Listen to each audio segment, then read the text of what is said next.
Jacob Diaz, and I am interviewing Miranda Kwanda. She is from the time period 1861 to 1929. Luckily, she has survived to give us some great details. Can you tell me what natural resources were used for clothing?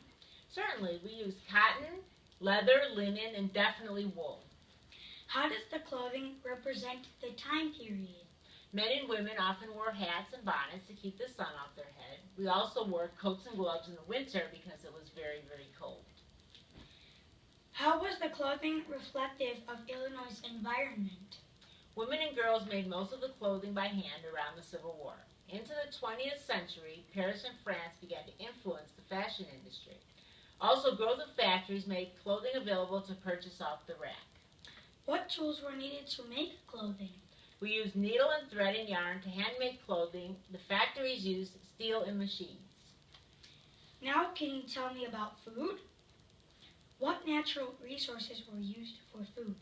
We had cattle, pigs, fruit, and vegetables, especially corn.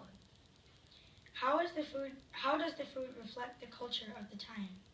We grew our own food for the most part. We raised cattle and chicken, we planted vegetables and wheat to make flour. What tools were needed to make and store food? Original tools were hand tools, and by the 20th century we advanced to more power tools like tractors, reapers, silos, and slaughterhouses. Now can you tell us about shelter? What natural resources were used for shelter? Shelter was made with bricks, pre-cut lumber, and nails. They had glass windows.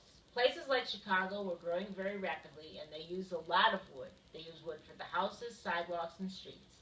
That is why the Chicago fire burned so quickly.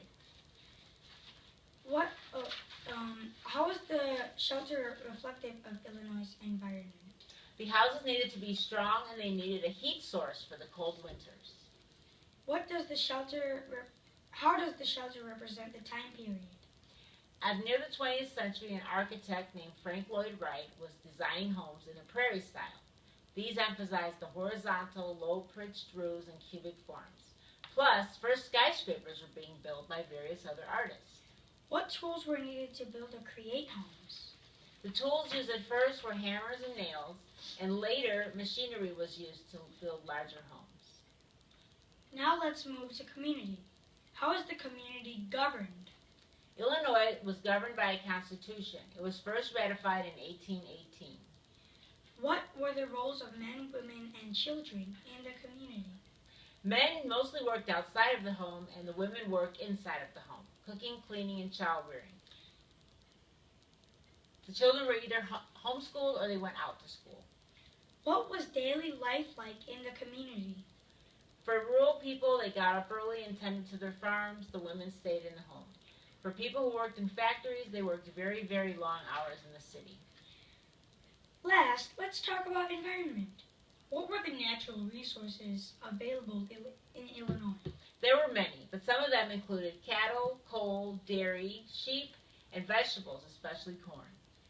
How did people adapt to the environment in order to survive? Before the settlers of Illinois, there was 40% trees. As the settlers took charge of the land, they made it into farmland to grow food. Did you or others change or affect the environment in any way? We have changed the environment in the 20th century by building factories which pollute the air.